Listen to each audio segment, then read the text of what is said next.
this is Damon Melcho with X-Treme Bait Tank. Today we're in Bostic, North Carolina, or as you refer to it as where? Backwoods and Podunk, North Carolina. Yeah. Really not too far from Tennessee, right? Well, I mean, not too bad. Yeah, about an hour maybe. So, yeah. Okay.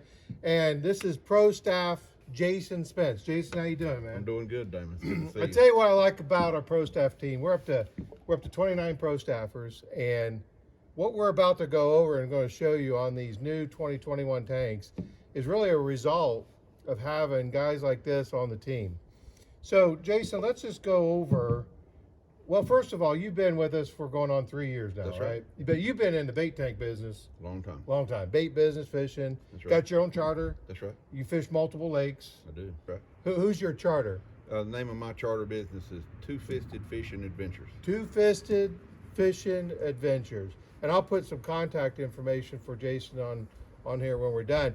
Because I'm going to tell you, if you want to go fishing and you want to have a good day on the water, give us an example of what could somebody like me expect with a day like you on the water with you? Well, I mean, you know, we got several different techniques, several different lakes, different species of fish. We do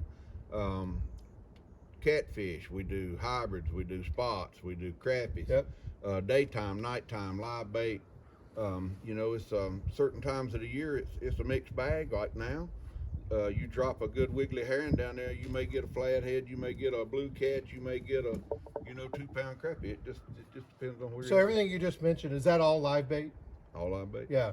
So obviously bait tank, that's where we come into play. That's everything on my business. That's everything. And got a new rig, looking good.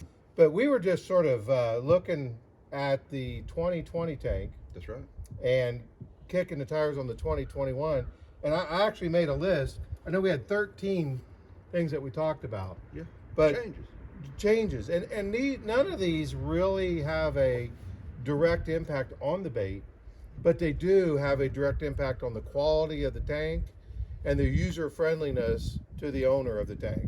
Would you agree? I would say that the details, you know, as you continue to build, I think some of them are quality of bait. I mean, you look at, well, you're going to go down the list, but you know, the dependability of the tank, Absolutely. the construction of the tank, the details, I mean, right down to, you know, kind of rounding off the corners. It's those kinds of things that makes this the best tank on the market. So let's take a look at that. One of the things are what we call Tnuts. So on the knob, on the studs that you bolt the tank down to, we used to use a nut that was set down into the plastic. Well, the plastic's soft, and every now and then you get somebody that really cranks down on it. Not necessarily, but they do, and they would cause that to spin. Very rare do we have it happen, but once was enough for me to say, what can we do to prevent that? As I've told you and everybody else, my goal is perfection, knowing that we won't accomplish it, but I want to head in that direction. So I believe the Tnuts are going to be a solution to that.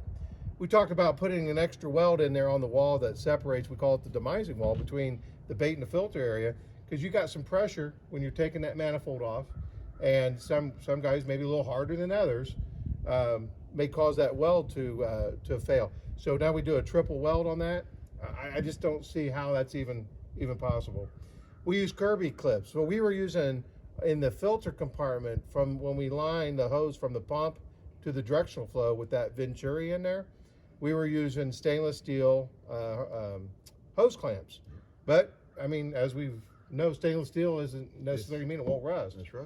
So we got rid of that and we went to a heavy duty plastic, I believe we call them Herbie clips. They're like a zip tie, but they're made for hose, and they just clip right on. Yep. And to get them off, so that's going to be the one thing too, when you go, because pumps will fail, you take a pair of pliers, you twist them, screwdriver, and you pop them off, and they're reusable. Yeah. And if you're using them or need them, let me know and I can get them to you if you're replacing an existing hose clamp that's no longer any good. Knob keeps. One of the things I had heard from multiple people, and I know it was from you too, Jason, yeah. You know, when you take your knobs off and you're fishing, a lot of times we'll throw them in the corner, but now what we've done is we've actually put on the same bolt, and now you can keep your knobs there. You don't have to worry about losing those throughout the day. We've got another light. So lights and toggles have been my nemesis. we're going to continue to have issues with them, but we are looking to upgrade them all the time. And this one, we came out with a new button light that we're going to start using. Once I get you all, the ProStaffer are the ones that got these, so we're still using the LEDs. We've had very good luck with those, but I think we're going to like the application of this better. And that's the kind of stuff that I need to hear from you. How you like that versus that's the neat thing about these tanks. You go down this list as you look at, it's small things. Yes, a light, but it's a better light than what it was. That's our goal. And that light is important. Especially I catch bait at night, and it's nice to be able to look and see. Well, how's my bait doing? Is everything looking good? And so that's a detail that really matters. And what do you think about the serial number, having every tank identified? I think that's a great idea. It's not that somebody liable to take your tank off, but the fact that you can keep a itemized account of what was in the tank when you sold it. Was it modified? Has it been done? What were you doing that was giving trouble? If you had a serial number range or something, it gives you a way to track what you're doing. So every tank has a unique number specific to that tank, and if I ever get a phone call from you and you've got a tank with a serial number, I can look your tank up by serial number, know who it was sold to, when it was sold, what went into the tank. And when I say that, more so than just the regular tank, because Build-A-Tank has really taken these tanks to a whole new universe. When you go to the website at extremebaittanks.com and you pick a tank, you're going to notice upon checkout, you're asked about 6 or 7 questions. And those are things that you can add into your custom tank, and I'll know that down the road because of that serial number. That's right. Yep. We looked at zip ties on the filter socks. That's a great idea. There you go. Show them what that looks like. So this is just, again, something that we came across. They're reusable zip ties, and that's going to give you a snugger fit around the manifold. So as that bag gets dirty, that dirt won't work up and through that little crack around the manifold. That'll help keep everything in the bags. And we've had phenomenal success with the bags. I think this is just going to be one more thing to add to the quality. Yeah, it's quick. For sure. We talk about the extra manifold. These tanks, all the 2021 tanks are actually the Signature series, which are the tall ones, 26 inches tall, are actually now 2 tanks in one. Because if we take a 50-gallon and we shorten it to 18 inches, we end up with 32-gallon.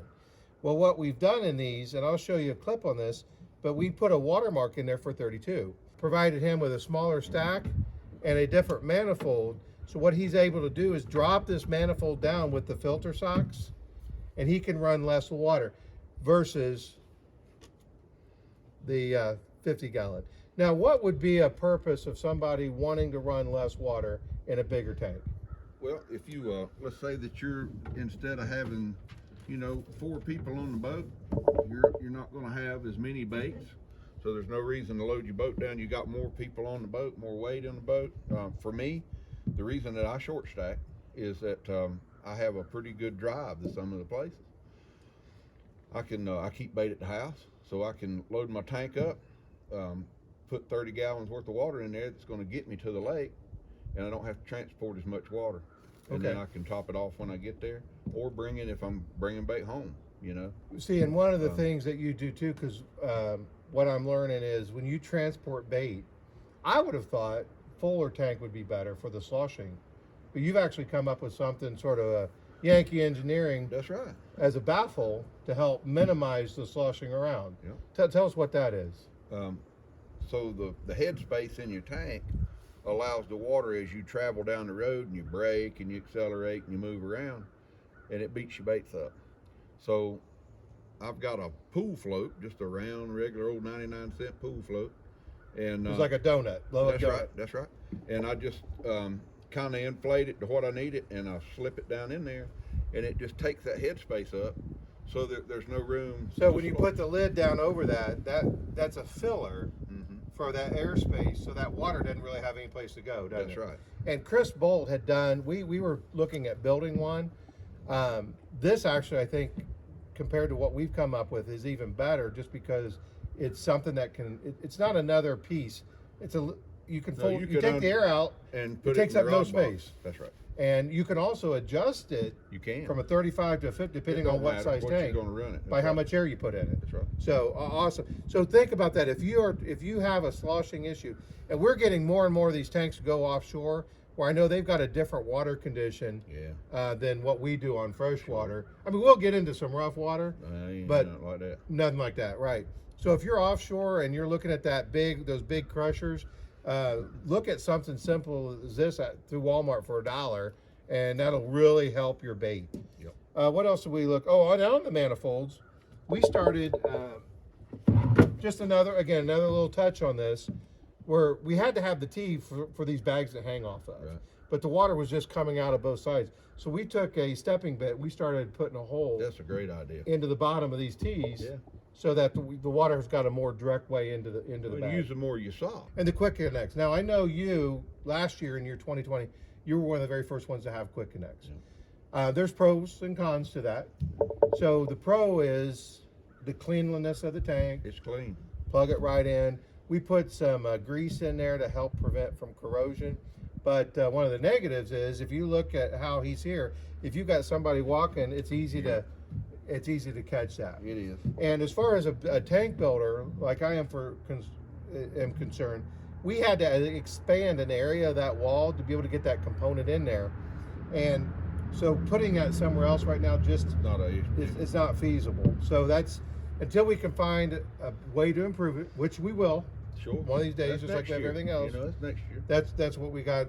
And I've had reports from people who are on salt water saying that these things will rot out fast. If you're salt water and you happen to have a quick connect, the good news is it's a very easy part to change. Yeah. You just remove those 4 screws, you pop that out, cut the wires, put your new one on, and you're back. You're back to operational again. We talk about an in-house made part. You know, COVID affected a lot of people. Fortunately for us, we were blessed. I kept up on inventory, so it wasn't like I waited till I was out before I ordered something. We kept a lot of surplus on hand.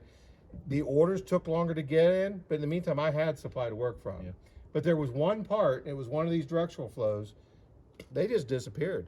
So we had to go back to the drawing board on what we were going to do to create that part on our own, and we didn't miss a beat on that. And it actually ended up being a nicer piece for less money. Right. Yep. So that's something on the directional flows that we're doing. And then the flex line. Just again from last year, this year, we came across this new flex line that is very stout. We're able to use it. Hardier. We can bend it into a 90. It doesn't collapse, and it's better than what we were using, what we call that Smurf line with those stainless steel. So there's 13 things that we've done this year, not because we had to, just because we wanted to, because it is, as I say, our objective to make the absolute best bait tank on the market. Jason, anything you want to add? I mean, I think you hit the high points. I use them every day, and like you said, live bait is everything. I guess I could catch some fish on dead bait, but not like I do on live bait, and I'm dependent on it. It's a solid piece of equipment. It's well thought out. It's well engineered. We do get to every year it's to something else, and it's just it does a great job. It does what you design it to do, but we're making it do it a little better. Yep. It's a little easier, just like the knob keepers. I ain't gonna lose no knobs. It's just something that works a little better, and for me, it really makes my job easy. That's one less thing I don't have to worry about. It don't concern me about my bait tank. I got the right bait tank. Keep the power to it, and Awesome. I like the 110. Oh yeah, we didn't talk about the 110 in there. So for those of you who know, these tanks were always 12-volt systems. We started getting inquiries about long-term bait storage, and the 12-volt just really didn't satisfy that need because you got to worry about keeping your battery up. These pumps are not designed for long-term use. They'll burn out. So we found a 110 magnetic drive pump that works very well for this application. And we started adding these into, and that's part of the build-a-tank. So now, like on this tank, it's got the 212s, but he's also got the 110. So the idea for that is, if you're fishing multiple days, you can fish off your battery by day, you get back, You can put your bait to bed, disconnect from your battery, plug your tank into the wall, sleep well knowing that your tank's running and your batteries are charging. That's right. And you don't worry about the overflow because you got your skimmer here. Yep. That even if you have a problem in the bottom, it's not going to pump it all to one side. Because we've all seen weak bait all of a sudden get pulled up against that intake and can't get off. And if that happens while you're sleeping, it's going to restrict the water from being turned over.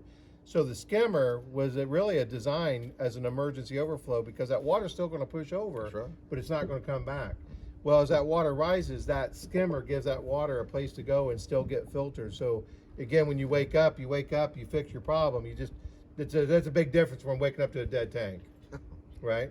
And then what those other 110s have also done for us, for bait and tackle people on piers, docks that want to catch bait, keep it, and have their own bait to fish out of, to transport over, we can create a system that's nothing but 110s. So we're doing those a lot more last year, and we've already got a lot of orders this year for the same thing. It's just a great product. All right. Well, hey, Jason, again, thank you very Damon. much, sir. Yes, sir. Appreciate it. And if you have any questions, like I said earlier, about products, prices, or sizing, visit extremebaitanks.com. And until then, we hope you have an extreme day.